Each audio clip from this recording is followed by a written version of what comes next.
time, I'd like to call the NASH Board of Education work session to order. I will call the roll. Don Bachavis, Dean Edwards, Here. Chris Bissett, Present. Bill Sharp's absent, Lank Dunton, Here, Mr. Chairman. Ricky Jenkins, Here. Reggie Silver,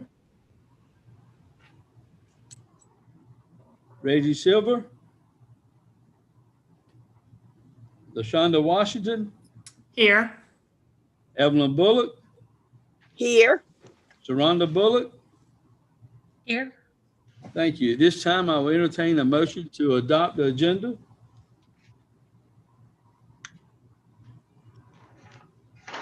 So moved. Second. Motion by Mr. Dunton, second by Ms. Washington. All in favor say aye. Aye. All opposed likewise. Motion carried. This time we will have the NASH 2025 Strategic Plan, District and School Improvement Plans. Dr. Catalano.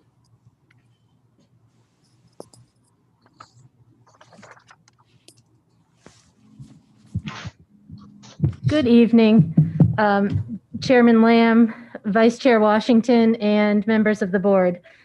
We have got every district department here with us tonight, well, not here with us, on Zoom and here with us tonight to talk to you about the district improvement plan and a little bit about the process we went through to arrive at this spot. So I am actually going to turn things over to Eddie Hicks, who is going to kick us off with the first couple slides.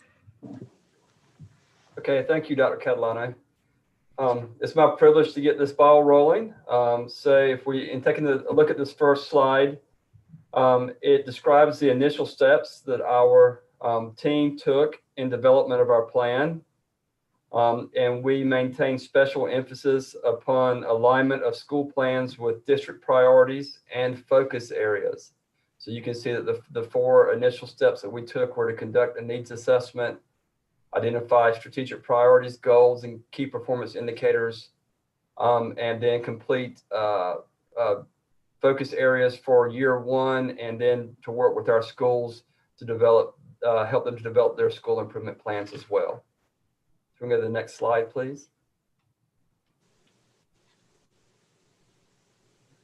Here you'll see three different teams, and among these teams, our three main objectives for this year's plan were to make the strategic planning and implementation process inclusive of all departments, to ensure monitoring throughout the year on a regular basis, and to communicate with schools regularly about their school improvement plans. And each of these teams play an essential part in that process. Next slide, please.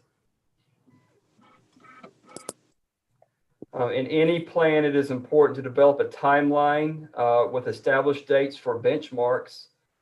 This ensures that our plan consistently moves forward with as little stalling as possible, and enables us to communicate progress more effectively and to monitor ourselves throughout this process. And so this slide is just a representation of a timeline that we have completed, that has been completed to execute these steps. In developing our plan, we established 5 strategic priorities, and those are listed on the left. And in turn, we identified focus areas for year one that would help us grow in achieving our strategic priorities. And those focus areas are on the right. So in developing our plan at the district and at the school levels, these are really our guide for doing that. Okay, I think the next part is going to be Dr. Catalano. Thank you very much. So one of the things that we did as we were identifying our focus areas and our priorities was really look at the data that we dug into during the needs assessment process and built out measurable goals that we could use to measure our progress over the course of the next 5 years towards those goals. And so we are in the process of, actually the plan is in, the goals are in Simbly right now, in the planning tab. We've been working with Simbly because it's not public. We can't figure out how to get it on the tab so that everybody can see it. But this is a screenshot of what it looks like. And as soon as we get the technical part worked out with Simbly, we'll make sure that you have access to be able to look at the objectives. They'll actually be publicly posted in Simbly on the planning tab up there. So this is just a sample of 2 objectives that we have identified for strategic goal number 1. Nash County Public Schools will increase grade level proficiency across grades and subjects. So you see we've got the goals. One more. We've got the goals, and then for each goal, for each performance objective, there are specific measures for it. We've got a baseline. Our baseline is actually, because we did not take, well, last year was just a wild and crazy year. And so we didn't have good data that we could use as a baseline from last year, from 2019-20. So our baseline year is actually 2018-19. And we know that that might need some adjustment and massaging as we go through the next 5 years. But there are also targets for each one of those performance measures. That is what our goal is, to move us where we need to be at the end of the 5 years. And so each department is going to be sharing how we are monitoring this year in year 1, our focus areas, so that we can make sure that we're making progress towards our district goals. So on a monthly basis, we have a district data meeting where the district looks at data from all departments and really problem solves around that data to see if we need to adjust the direction we're going. Some of the data is related specifically to our priorities or our goals. So these are some data points actually that we are using on a monthly basis to look at to make sure that we're making progress towards grade level proficiency, towards the number of schools that are exceeding growth, and to ensure that we have equitable outcomes across all subgroups. And our last 2 priorities are equitably staffing and building capacity across all schools. And you see how we're monitoring that on a monthly basis, or as often as we have data to be able to look at. And then priority 5, our last priority, is efficient and effective operations across all district departments. And you see the measures that we're using for that. Now, in terms of the planning and engagement department, we've got a set of action steps that we're working on. Most of them are wrapped up in what Eddie and I just shared with you, which is this whole strategic planning and district improvement planning process. So we've established the process that engages all of the district departments. We have district improvement data meetings monthly where we look at this data. And then we have school improvement coaches. One of the visions that Dr. Ellis had when he came in was to make sure that we were engaging district staff in the process of supporting principals and their leadership teams on building out and monitoring their school improvement plans. So we do have several of us who have been identified as school improvement coaches. We've been assigned 3 to 4 schools, and we help those schools build out and monitor their school improvement plan. And then the last group of goals are really around engaging internal and external stakeholders. So on this slide, you'll see some action steps and the ways that we're measuring it related to just communication with Google Calendars and social media and websites, to community information sessions that we've been hosting online actually, and district advisory councils are another thing. We've actually consistently met with parents, teachers, and school administrators. Next semester, we'll be adding students in the community to those advisory council meetings, and then the board policy revision process. Next slide. And so we've got Angie Miller here, who's going to talk about athletics and school nutrition. Good evening. I'm going to share a few things with you tonight that we have done as a reflection of the school nutrition department. One of the things that we needed to focus on was a staff training due to multiple changes and modifications over the years. We have got a training program that has been very successful, believe it or not, during COVID. We actually had this in place right before COVID hit, and we have had a 100% participation on all those that had expressed an interest to move up the ladder into an assistant manager or manager's position. So we've been facilitating this at the warehouse. Our central office staff at the warehouse has been going through a training program with those that were interested, and we actually have a training school. So they go into a middle school.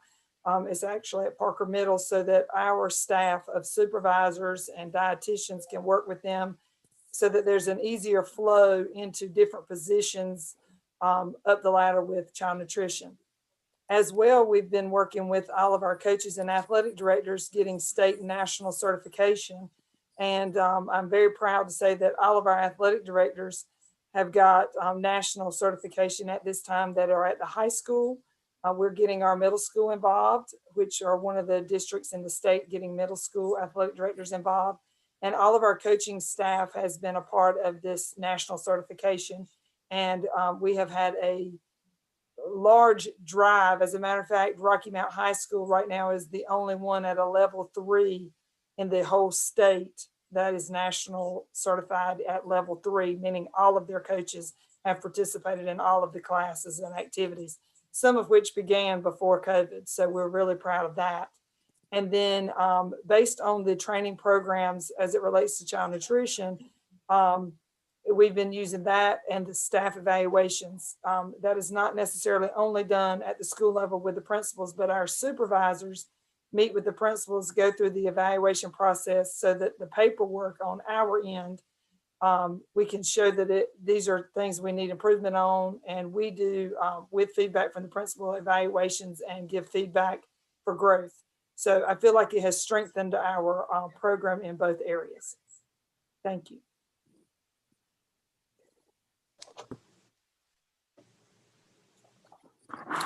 Good evening.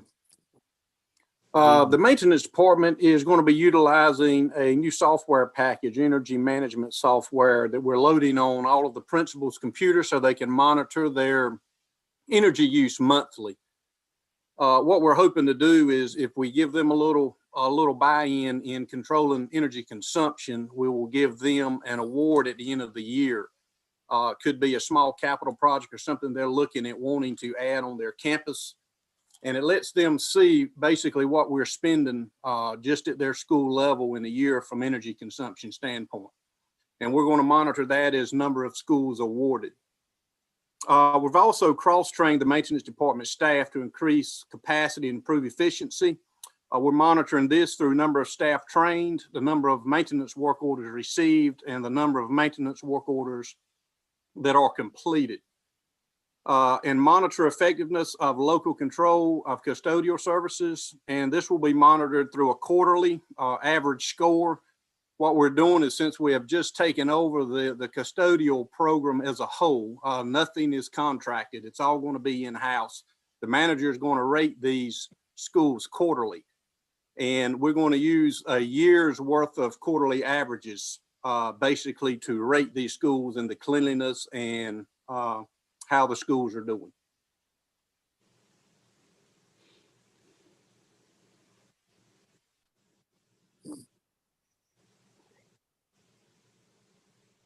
Good evening.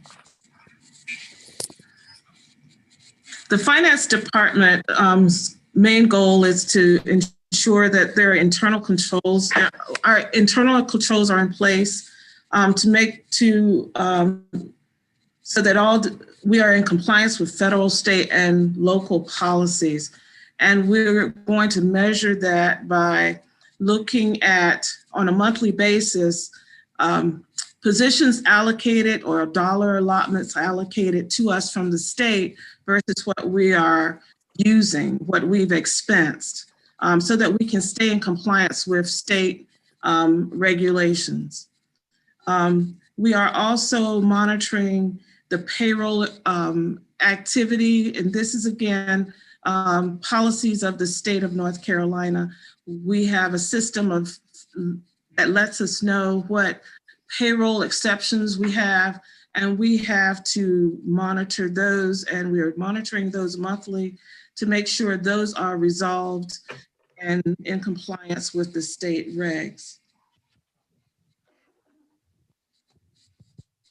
I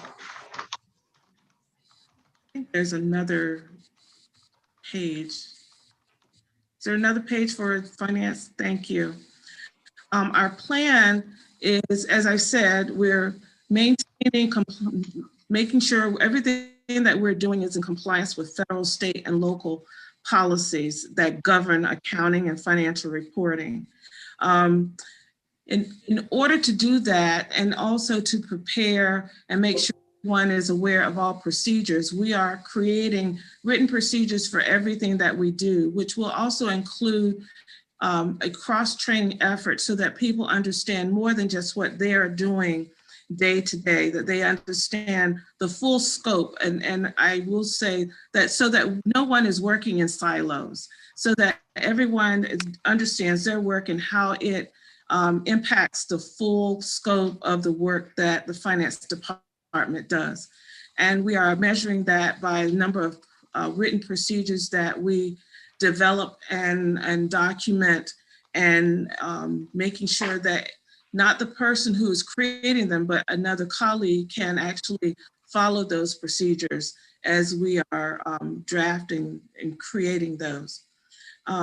As we do that, we want to also make sure that the staff in the finance department are participating in professional development opportunities. So we have encouraged each of them to look at their personal goals and to look for opportunities. Of course, now they're virtual, but to look for opportunities that they themselves can have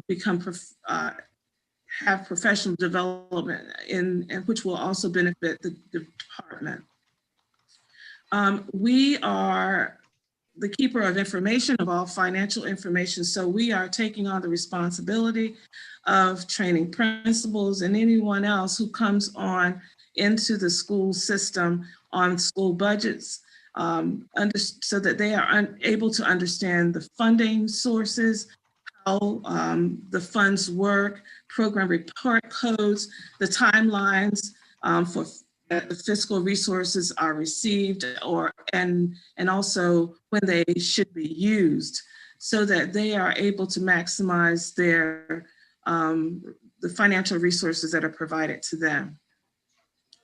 And then we are, on a regular basis, we are working with the directors for each of the various programs to make sure they are knowledgeable of their various programs, and all of them are, but there are always some uniquenesses that are provided to us by DPI School of Business, or DPI that's provided by legislation, that for each funding type that we receive. And it's our responsibility to make sure everybody's aware of all of that information. And we are measuring that by number of reports that are provided, as well as the ability for each department to fully use the funds that are provided in the appropriate policies that are provided for each of the different funding sources. Thank you very much.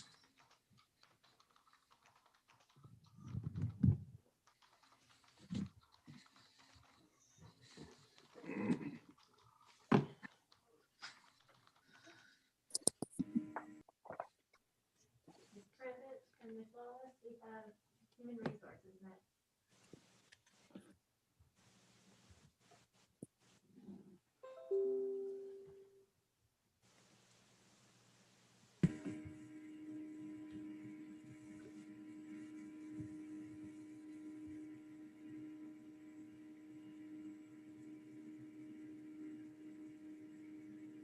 Good evening. Can you hear me? I'm not sure if you can hear me. My I mute can button. hear you. Okay, great. So Human Resource Department, Ms. Privet and I, we will tag team this. Our plan is to first track department data and collaborate with the finance department. We plan to focus on improving the efficiency, making sure that processes and procedures are in place, as well as using the same measurement tools to track the information regarding the staff and needs and ensure that we're within our allotted number of steps provided to us from the state. The HR department will also ensure that written procedures are in place for all department processes. A check and balances system will be in place to ensure that these processes and procedures are closely followed. Our goal is to make sure that we are consistent and that we are following those procedures as they are listed. And the number of written procedures is our way of measuring that. Next slide. Good evening. It is our plan to ensure leadership opportunities are available to all staff. We are committed to growing our own and developing leaders. We want to grow more teacher assistants into teachers. Currently, we have 2 teacher assistants enrolled in East Carolina University by way of DPI's Teacher Assistant to Teacher Pilot Program. This program has been in existence for approximately 3 years.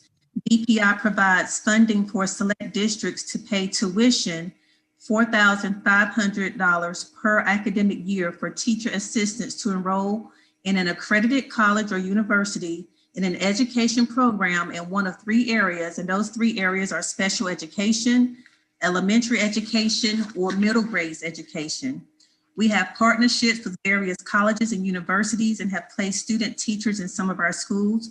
We want to provide opportunities to those student teachers to teach for us when they graduate. We want to grow more teachers into lead teachers, instructional coaches, or assistant principals. And we want to grow our assistant principals into principals and our principals into district leaders.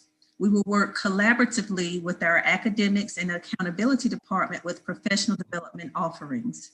Secondly, we will support and retain our highly qualified staff by documenting their required yearly observations, providing detailed and meaningful feedback during their post-conferences, provide support for our teachers who may receive less than proficient on their evaluation by way of meeting with their principal and or instructional coach and providing them with professional development. For select hard to staff schools, we will provide retention and attendance bonuses. And for our national board certified teachers, we will continue providing the yearly $250 bonus that they receive every December. Next, we will continue our partnership with North Carolina Teachers of Tomorrow, Participate, and Education Partners International. Our partnership with these agencies allows us to increase our applicant pool and increase diversity. We have a great success rate with all of them. We currently have 2 teachers through the North Carolina Teachers of Tomorrow program, and they come to us with almost all, if not all, of their coursework completed and ready to take the praxis. We have 12 teachers with EPI, and they're certified in different areas, K through 12, and approximately 12 teachers with Participate who provide instruction for our dual language immersion program. Next slide. We currently provide and will continue to provide license reimbursement up to 2 classes for our beginning or lateral entry teachers, and they can be reimbursed up to $250 per course for a maximum of 2 classes. We believe that principals as human capital leaders play a very important role in recruiting and retaining staff, and we plan to increase the number of principals that attend job fairs, both virtual and when it's safe to do so, face-to-face. And lastly, we want our substitute teachers to be effective instructional leaders as well, and have created an online course for them to become familiar with our instructional framework.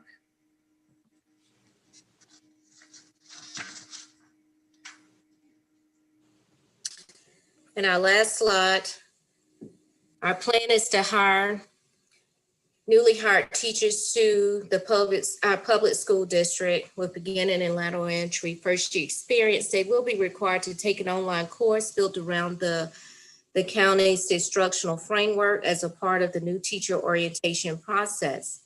And we will measure this by the number of staff members that are trained. We would also like to refine best practices for supporting beginning teachers across schools by creating a monthly focus area template for mentor support of beginning teachers.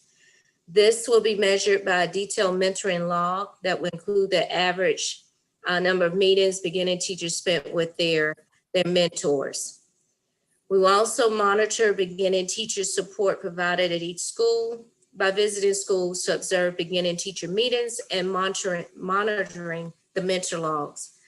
There's the percentage of beginning teacher mentor logs submitted, as well as the number of observances monthly. We plan to strengthen collaboration between the HR department and the academics and accountability department to plan new teacher orientation and beginning teacher supports. And this will be monitored by planning meetings and agendas, signing sheets for orientations, as well as the beginning teacher meetings.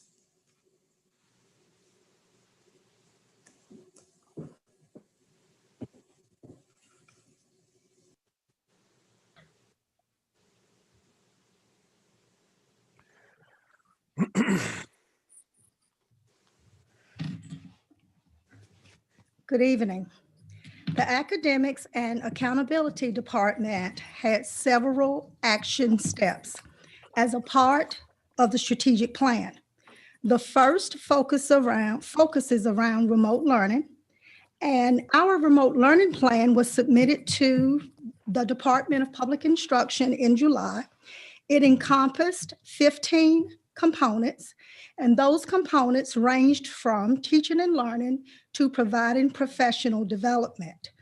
Throughout our action steps, you will see such words as support, collaborate, partner, because we believe that through principals, teachers, and other key stakeholders, it is important that we leverage all skills to ensure that our students are successful. Next slide. In addition, the Academics and Accountability Department's district leadership team has engaged in 234 virtual walkthroughs. We've looked at approximately 216 lesson plans. And in looking at lesson plans and our instructional walkthroughs, we focused on the principles of remote learning. We also focused on instructional design, and we wanted to make sure what teachers were putting on paper was actually executed in the classrooms. The next action step, again, looks at remote learning. We knew that we needed to revamp our learning management system. In doing so, we ensured that all of our grade spans were using the same LMSs. And those LMSs are Canvas for our secondary students, Google Classroom for 3.5, and Seesaw for K2. All of these action steps will be measured through usage of the platforms, as well as trainings and understandings by our principals. Mrs. Wallace spoke to the importance of supporting our beginning teachers. We've always known that our beginning teachers were our diamonds in the rough that we knew we needed to give that additional support to. Now, more than ever, as our beginning teachers navigate the turmoils of COVID and remote learning, our instructional coaches support them by looking at EVOS data and as well as the students' data. We provide professional development that will address delivery of lessons and using a standards-based instructional protocol for planning. In addition, we will continue to partner with Wolfpack Works for our K-2 beginning teachers in literacy. Again, these things will be measured through CEU credits, teachers' attendance of our remote learning PDs, the number of staff who attended the training, as well as we'll look at benchmark data and our walkthrough data. Lastly, academics and accountability will continue to collaborate with the Human Resource Department to ensure that we're using the human capital within our district in a fair and equitable manner. Mr. Thompson will share the remaining action steps for academics and accountability. Good evening. Academics and accountability executive directors and directors will work directly with HR and finance staff to ensure that our local, state, and federal budgets are monitored. We will also ensure that meetings are held with school level administrators to review these budgets. This will be measured through data from HR and finance that will be constantly monitored. Academics and accountability will also lead meetings and professional development to strengthen professional learning communities within schools for teachers and administrators. This will be measured through the number of professional development data problem-solving sessions, along with the number of CEUs awarded for that professional development from our staff. Next slide. So Nash County Public Schools will utilize Canvas as the learning management system for our teachers to integrate technology in the classroom. We will measure this through the number of PD courses that have been created in Canvas for our teachers. Along with that, our academics and accountability department will have meetings where we consistently record minutes that show and ensure continuous improvement and database problem solving and adhering to all of these meetings. These meetings will be recorded each time, whether it is a academic accountability meeting, a roundtable, coaches meeting, and so on. Content specialists will assist teachers in revising curriculum maps that align with our district core resources and with our state standards. We will do this through and measure this through our teacher responses from feedback surveys that we provide to our teachers. And then on the next slide, academics and accountability will hold monthly instructional coach meetings. These meetings will be focused on instructional design and delivery. We will measure this through district department meetings that include database problem solving. And then lastly, we'll recruit and hire a teacher learning principal coach to support principals that have been in low performing schools for 3 or more years. And this will be measured through the number of coaching cycles that these individuals will do with principals.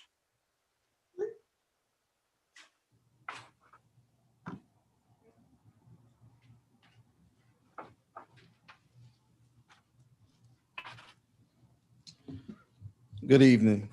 The Student Support Services and Operations Department will address the next set of slides. Ms. Grant, Mr. Lickey, Mr. McQueen, and I will collaborate on the presentation of these slides.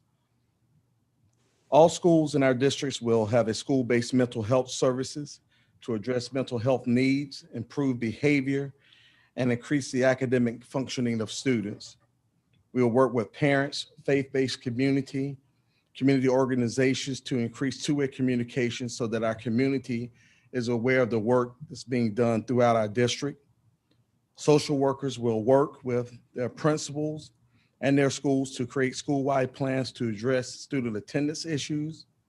We will measure these strategies through the number of mental health referrals, number of students receiving services, number of community information sessions about mental health, resilience, social emotional learning, and the number of students receiving 3 to 5, 6 to 9, and more than 10 absences.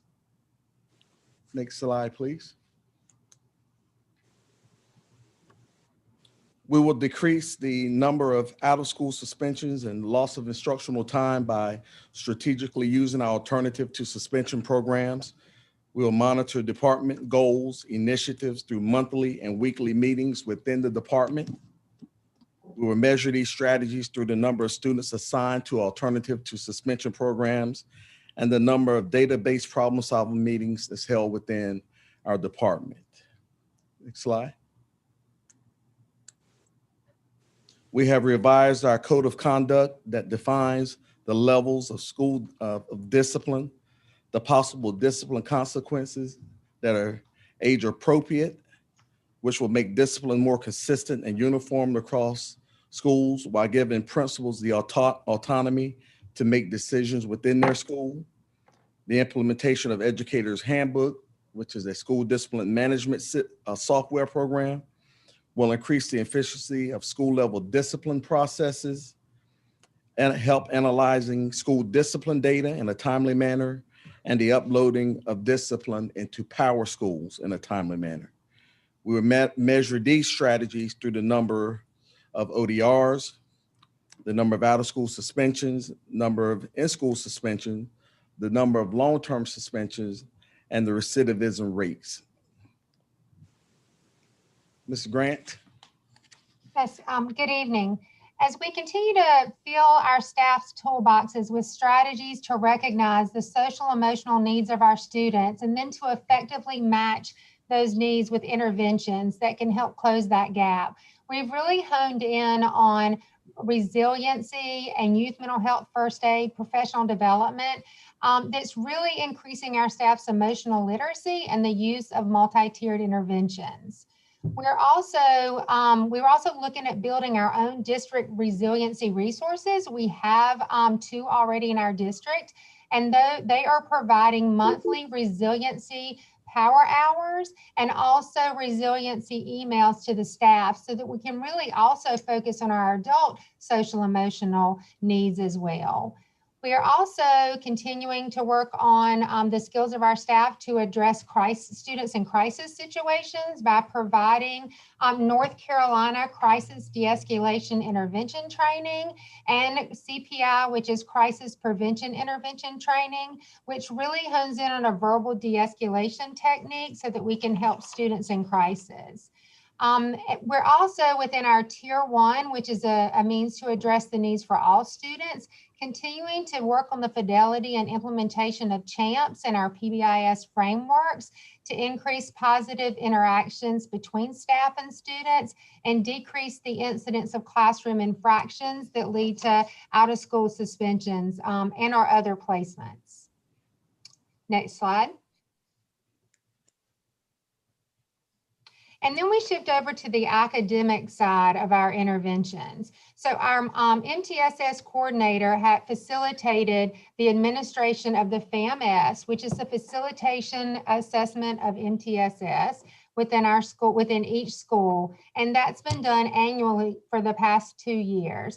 And then we pull all that data together to provide a district level implementation percentage so that we can really measure the percentage of the different components of MTSS that we're implementing in our district. It really helps us identify and prioritize those implementation steps so that we can effectively implement and sustain all components of a multi-tiered systems of support.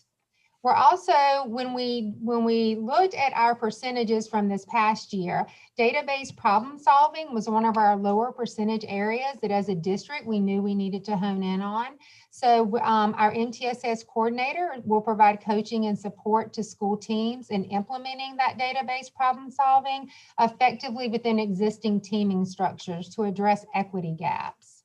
The MTSS coordinator and also our MTSS district leadership team is providing PD and database problem solving for school teams to support the identification of those gaps and then selecting and implementing effective strategies to address those gaps.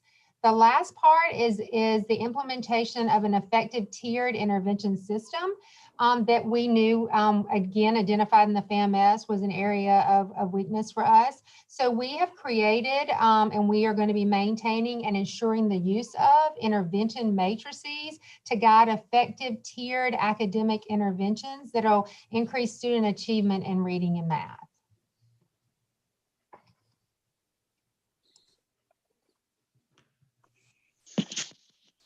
Good evening. Part of our improvement plan for transportation is to increase our substitute bus drivers, because without having substitutes, that would make students get to school late if we didn't have a driver to cover it.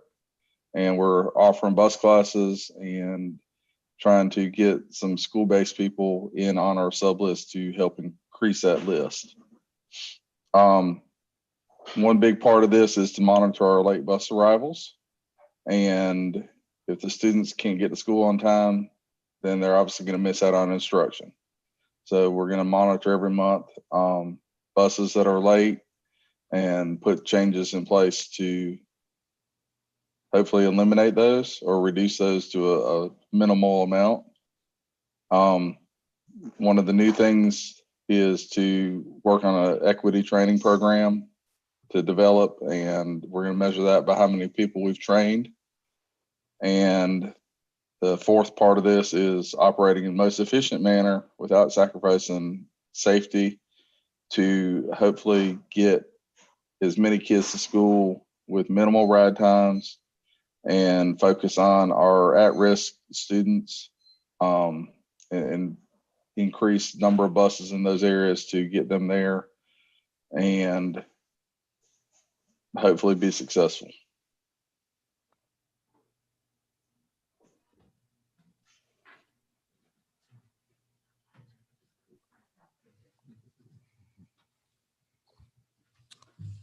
Okay. The technology department, our overall goal is to simply just to improve our overall customer service experience. We also put some goals down here so that we can implement program automation, cross-training our technology staff, as well as to continue to maintain a strong network infrastructure.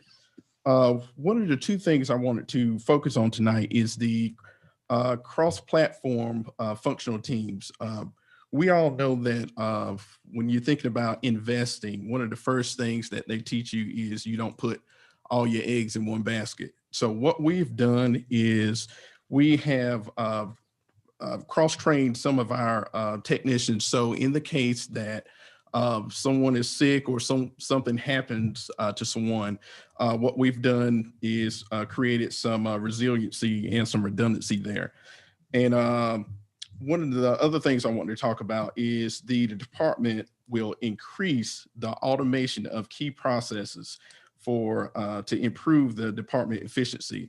I thought this was really important because we needed the technology of the world today. There are so many things and so many tools and so many things that we can put in place to alleviate a lot of the time that we spend on just touching the computers.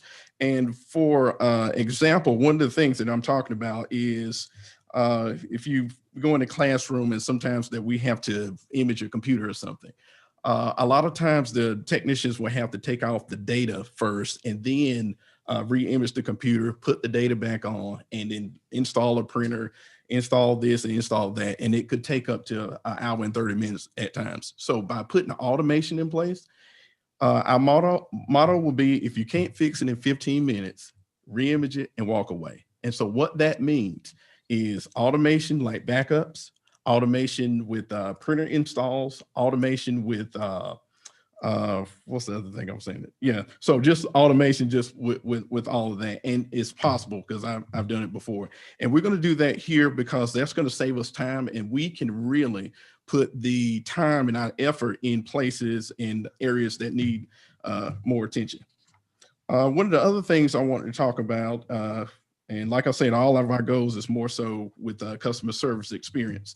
The last thing is our technology department will ensure that all schools have a strong network. And what we currently have right now, we have a 10 gig pipe at every school. Now, we were one of the first schools in the state of North Carolina to have a 10 gig pipe at every school. Now, we got a lot of clout. We got a lot of, we almost got in trouble, but now people see the need. So we are ahead of the game, and I think we're going to continue on that path too. So these are some things that we put in place, and this is also some things that we put down that we're going to measure that. One of the things that I didn't put down, we're going to measure the bandwidth per month of how many connections, how much data everybody's using. That way that we can monitor to see if we need to go up or we need to pull it down. And that's all I have today.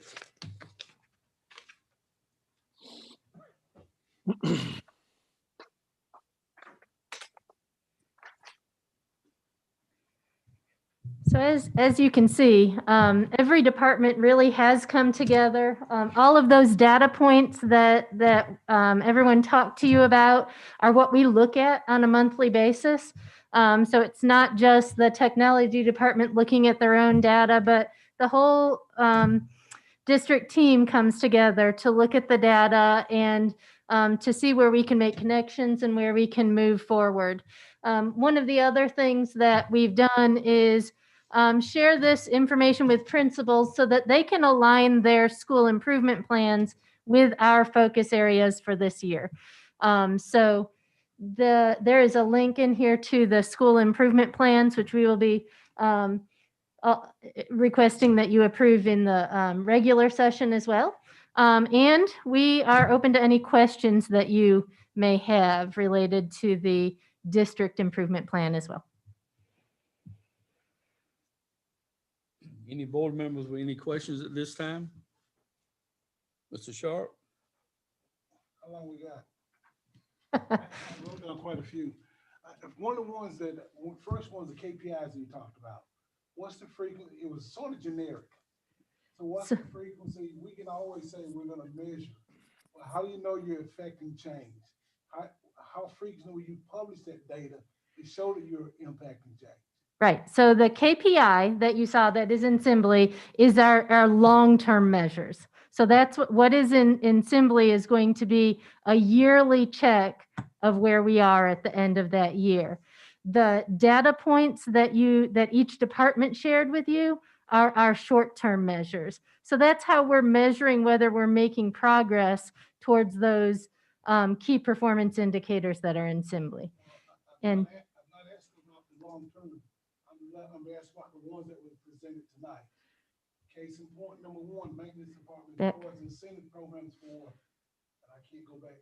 What type of programs are we looking at putting in for incentive programs for schools? I think we're talking about measuring cost and energy efficiency and awarding schools for incentive, whoever meeting those goals. How are you measuring them? What are you doing to do that? You did put some key KPIs inside there. But I just want to know a little more details about that.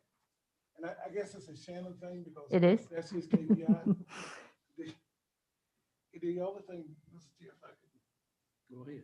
The other one that I want to talk about also from the finance department side, we talked about one of the things that we did have at our audit, an internal audit, as far as the local schools, LEAs, and the treasury. I don't see anything in there to tell us the frequency we're doing the internal audit, when we're doing those things, and when we're reporting them back out. So that's another KPI that we can measure too. Sure. So I didn't see this. So do you want us to pause and answer? Would you like Shannon to come on and Joyce to come on? They're both on the Zoom.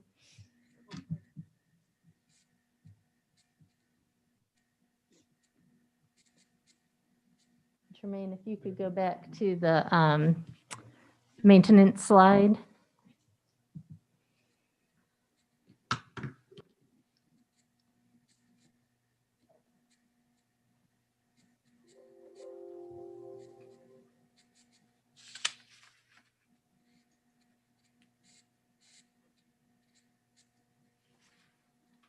Maybe he can't.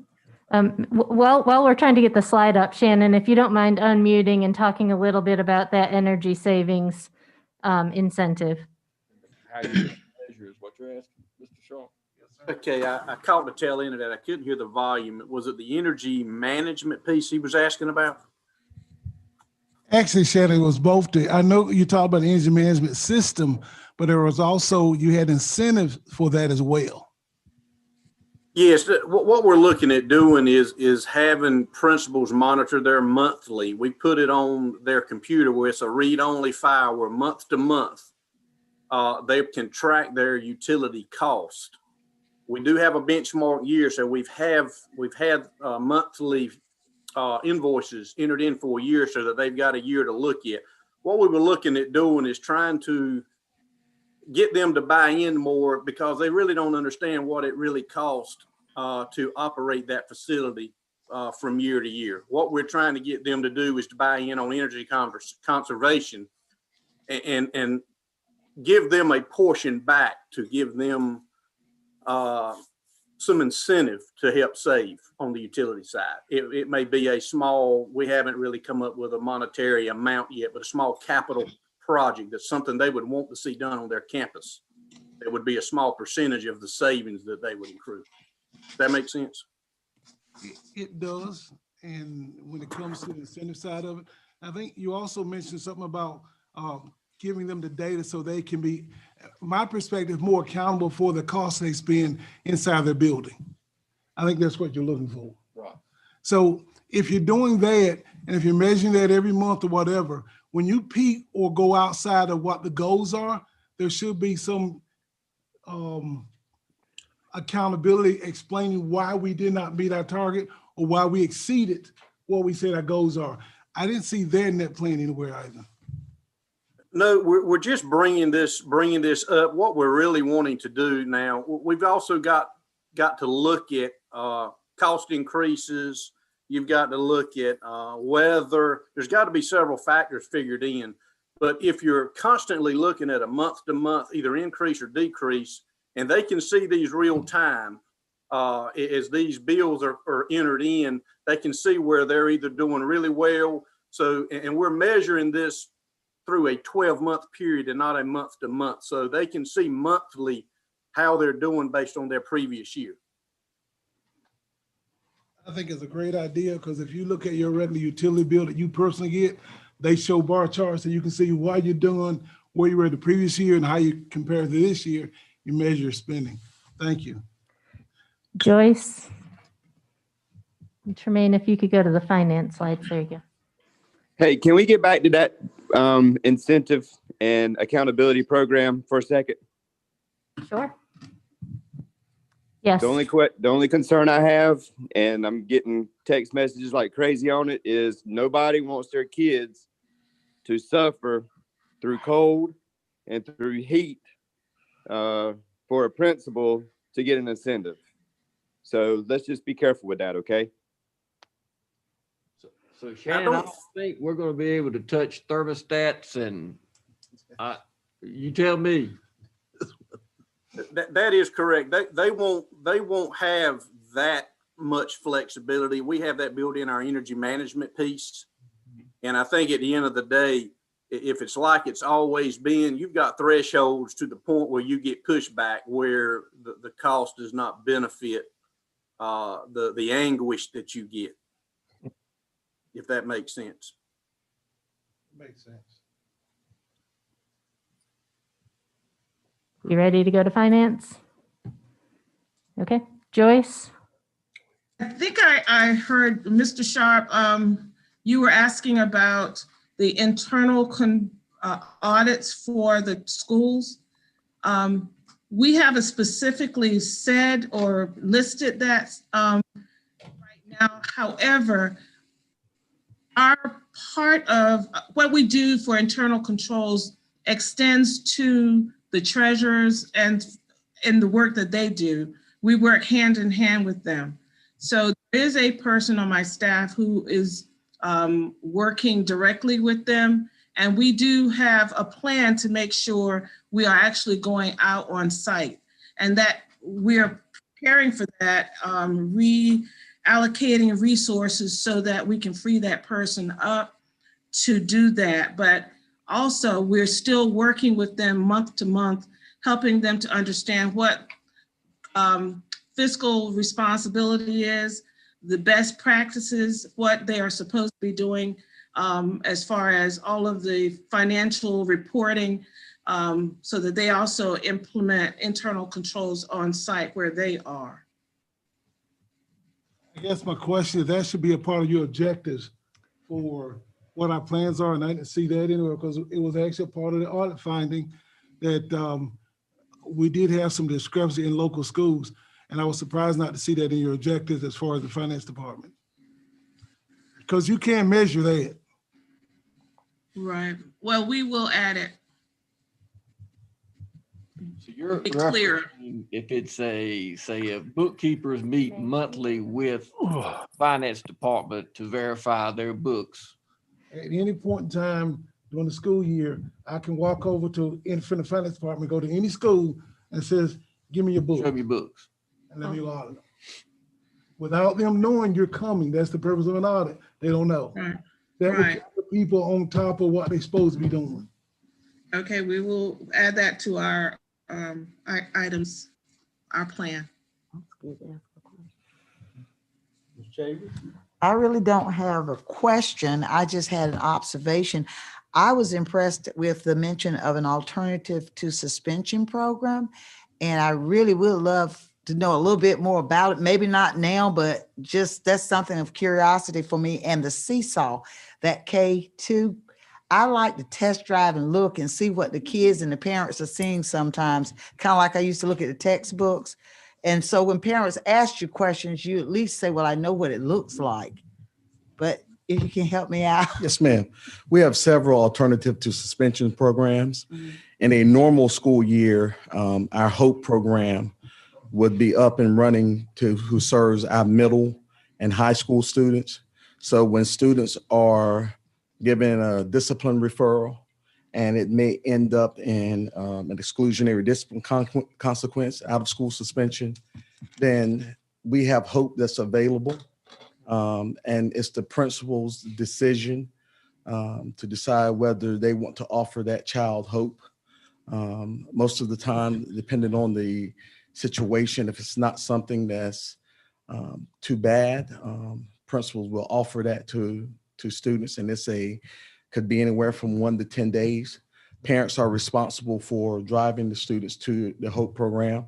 Our HOPE program is currently located at Nash Central Middle School. So the parents have to drop the children off and they have to pick them up. So transportation is not afforded to them unless it's a child with exceptional children's services or 504 services, somehow it's deemed that transportation is required, then that would be worked out. Another one of our alternative to suspension programs is the Evening Academy. That program is used for when we're looking at long-terming a student, and we give them an alternative placement instead of long-term suspension. That program operates in the afternoons from 3 to 6:30. We have 2 sites. One is at Southern Nash Middle School, so that we can reach our students on the southern end, and those students who are in Spring Hope, who are closer that way, they don't have to come into the city of Rocky Mount. And then we have a program at Rocky Mount Middle School that would serve this area. So we have 2 programs to try to serve the entire district. Another one of our alternative suspension program is the CARE program. And that's for our students who are residing at Free Will Baptist Children's Home. So if those students somehow receive an out-of-school suspension, then they can be assigned to the CARE program. And Tar River Academy is our alternative school, but in many ways it also serves as an alternative to suspension, in particular as we're talking about long-term suspensions and expulsions. Oh, yes, thank you. And the virtual academy, when we were able, Mr. Thompson and his team was able to get that up and going. We found that to be very helpful to us in being able to place students who have significant behaviors in the virtual academy. So that has been very fruitful for us as well. Thank you. I have to comment, you all have made an excellent presentation. I don't think in all the years I've been on it, I've seen this run as smoothly as it has tonight. So I can tell a lot of work went into it, and thank you all because it's very well organized. Thank you for that question, Mr. Davis, because I was going to ask the same thing regarding alternative education. So you're measuring, I guess the key thing I'm looking for all this is measurability, being able to measure performance. So how would you know the success of that student support services? What would it look like? Basically, you're saying you're giving alternative education, you're turning them over to the HOPE program or the Even Academy or the CARE program or TRA. What do you measure inside of that to show you're successful?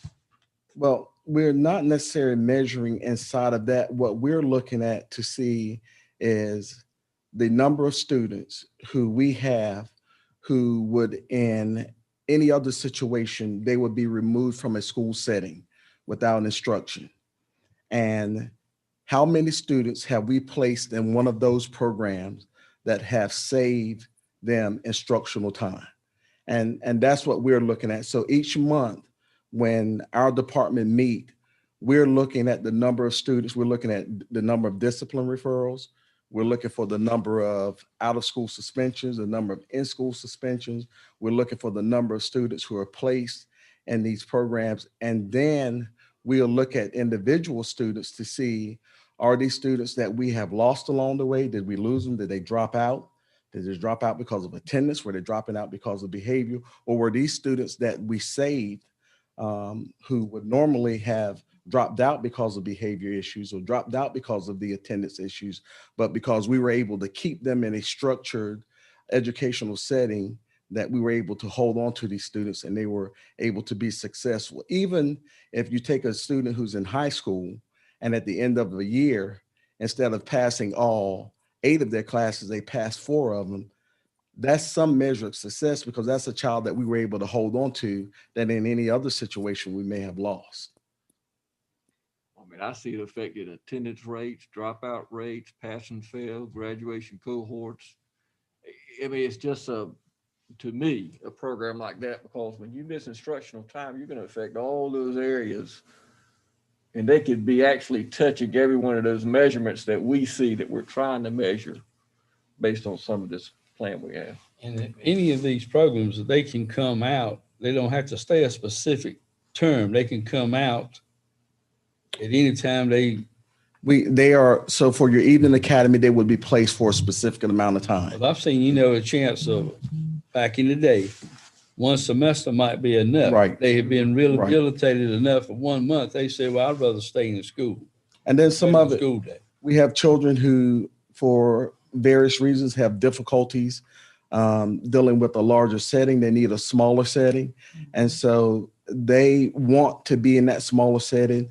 It's helpful for them. They're more successful in that smaller setting until we can put supports in place to transition them into a larger school setting. Choices. Yes. And as Dr. Ellis said, when you look at this, it touches everything around school accountability, from how our students perform on EOGs, EOCs. It touches our graduation rates, which we're accountable for that. It touches our dropout rates, which we're accountable for those as well. So those alternative to suspension programs, they really help us out in the end. And if you go back and look at our high school graduation rates, we've had some of the highest high school graduation rates in this district over the past 10 years. Any other school board members have any comments or questions? Mr. Chairman, I had a quick one. Okay, Mr. Dunn. And this may be for Dr. Ellis or Dr. Catalano. I think both Bill and Dean touched on accountability. I guess my question is, and if I missed it in the presentation, I apologize, because a lot of people did a lot of great work. But where does, I guess, the rubber meet the road? Where will we actually look at numbers versus performance evaluations? Where will we start to hold individuals accountable as we try and work out of a non-performing district? What will that look like? So to me, it looks like we have a district plan for our district. When you go inside the school improvement plans, you're going to see more of the rubber meets the road of performance EOGs, failures, suspensions, and it's going to be more centric to those schools. And you're going to see that they match about 3 of our indicators are going to match theirs. They have to mimic some of our indicators based on performance. So if it's a school that tests an EOG and we're expecting 5% growth, that's where you're going to see us pull last year's, well, not last year's data, but 2 years ago data to see where they meet their measurement this year if we EOG or EOC test. So you're going to start seeing in those school improvement plans where there's measurements and there's hard numbers, because that was the goal I think I had, was that when you create a district plan, you know, it's so have we gotten better? So, and the only way to me you can find out if you get better is going to be that data that's hard numbers and facts. So when we meet every month, we have those departments in here and we talk about, so how many computers have we issued this month? How many calls has the service center received? If it's student services, is it mental health numbers we're tracking with kids being assigned to a therapist? So we've got hard numbers for the district plan that we're going every month. Now, when we start sharing school data, benchmark data, you'll start seeing a little bit different now because we're not quite in school, but Mr. Farrow on a monthly basis would be able to show discipline data to the principals in a monthly meeting. And then that reflects a school improvement plan to see, are we getting better? Are we decreasing numbers? And that's how we want to be able to work this. So. Two of the data points that we've been looking at on a monthly basis since August are student attendance and student grades. And we're going to share that with you a little bit later tonight, but that data is pulled every month. And then the team looks at it. And when we look at the data, it's a big giant spreadsheet, huge spreadsheet. And when we look at it, the departments are asking themselves, what do we need to celebrate here? What's going well? What do we need to adjust? And then how do we move forward from here? So that is something that's done every single month. And I don't think that there's a month that's gone by that we haven't said, you know what, we need to add this data point because that's something that we need to look at now. And what you need to think about with school improvement plans is that's going to be a living document that those principals refer back to basically every month, because when we have principal meetings, we talked about the attendance and we talked about grades, and that was a subject we all talked about at last principal meeting. When we did benchmark data testing, all principals had their benchmark testing data in front of them so we could find out, where are we moving? Are we going backwards? Are we going forward? So you'll be able to go in and see these school improvement plans in live time, being able to see where are they right now. Just like you'll be able to look at our district plan, if we get it in assembly correctly, you'll be able to track. So did we have these audits that we were talking about? Are we saving any money on electricity or any of these rates that Shannon had talked about? So that's how we want to make sure we can present to you, here we are now, here's where we're trying to go. So yeah, I think that answers my question. Is you certainly don't want to wait till the end to look at your numbers and try and figure out where you are. But when May comes, when June comes, when July, when the end of the school year is here, we're going to have, you know, definite benchmarks that we're either going to hit or not hit, and we'll know kind of where we missed, where we won, where we can celebrate, and where we need to make change. And that'll be documented. Right. And then on our end, we also attach the principals' PDPs with their school improvement plan. So principals understand that this school improvement plan is their document of how they've done. And at the end of the year, when they come and meet with us, they'll present to us, so what were their celebrations and what were their issues that they need to work on? Because that's going to be part of their evaluation process when they meet with cabinet to show, so here are the goals we met, here's what we didn't, and here's what we're going to do next year. So that's why we wanted to make sure it wasn't some plan that you put on the website that sits there, whereas every time we can go back to that plan and kind of show, are we getting to where we need to be? Thank you. That's what I wanted to hear. Thank you all. Mr. Sharp? Yeah, so and also that was the purpose of instituting the assembly program, where we can actually look at that data. It's a transparent data that we should be able to look at what's going on inside the local schools, measure that against what the strategic plan was at the lower level, see how they're progressing along. So we have discussion points at a board meeting. You see something that say, hey, I'm seeing school XYZ, they have these plans. I haven't seen any traction on them in the last month or two. What do we got going on? So the actual plans themselves by legislated requirements have to be in NC STAR. So we've got the measures in Assembly and the plans in NC STAR because we're a low performing district. That's where the plan itself, all of the action steps need to be in NC STAR, but the measure is in Assembly. The plans itself should be in Assembly. As long, whatever. There's a capability to put them in Assembly, what but we don't do is we don't necessarily, as the board, look into, you're trying to marry up two separate entities. You only should have one. Whether you guys look at STAR, that's great. But when it comes to the board, we shouldn't have to go to NC STAR to look at what should be already instituted in Assembly. in terms of the measures, right? Any other questions? I just before Dr. Carolina sits down, Dr. Hicks and Dr. Carolina, thank you. That the leadership we've had in providing this is why it's a well-smooth old machine. You were saying, Ms. Chavis, because they've worked hard on this. And I really think that the measurement piece is going to be something we're going to always be able to go back to, which will help you out, help me out. And I just appreciate their work. Mr. Chair. Ms. Bullock? Before we move on, while we're talking about accessing documents and whatever and marrying Assembly and I just want to ask if whatever fix that needs to be done to Assembly, that it is done before our next meeting, because it's very difficult to sit down to prepare for your meeting and you cannot get your documents. I sat down last night to prepare for this meeting, and I got to a point where I could not get the documents. For instance, the strategic plan. So I have not had time today to actually study that. So I'm at a loss a bit. So if we could do whatever we need to do, and I'm not a technology person, so I'm not about trying to tell you how to get it done, but please, somebody fix that. So when we allot time to do our homework and our due diligence, that we are able to do it. I certainly would appreciate it. That sounds good. Even if we have to go back with maintenance delivering packets on Friday afternoon, we need to have the information.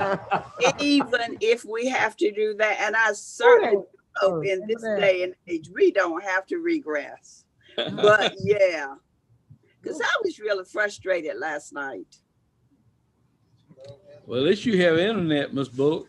At least that. Thank you. I'm glad I do have internet, but what good is it if I can't get my information? That's very true. So that's good. Tremaine, am I wrong that they were still in the document working on it? It wasn't complete?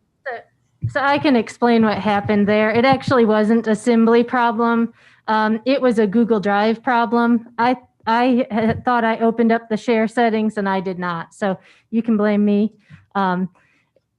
When you get to, if you ever click on a link and get that, if you click request access, it'll come to whoever put it in there and they'll be able to see it and grant you access. So it was me. I just had not opened the share settings up when I put the link in Assembly. So sorry about that. I think Tremaine ended up fixing it for me. That worked today, Chris, but it didn't work last night. I sent 2 or 3 emails last night, but I did not get access until this morning. But thank you. Any other questions? Okay, at this time I will entertain a motion to go in closed session.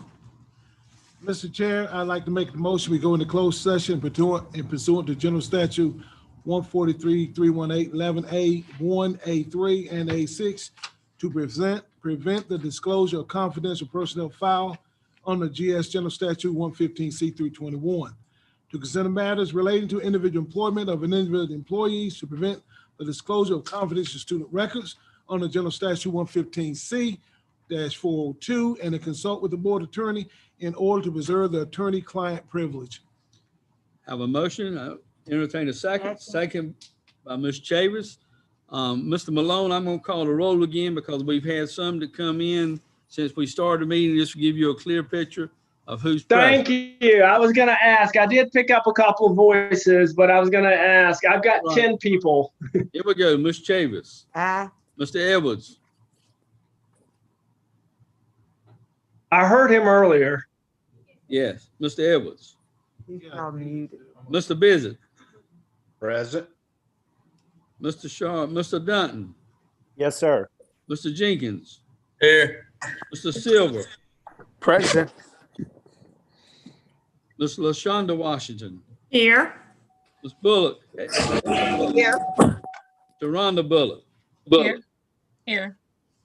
Thank you. We are all here and accounted for. We are now going into closed session. Yes. Mr. Ferry, you need to Hey, Rod. resign. Yes. Hey, this is Dean Edwards. I was having some problems finding my Zoom page again. I'm sorry. Not a here. problem. I heard your voice earlier, so I knew you were there. Yes, sir. I'm here. £20.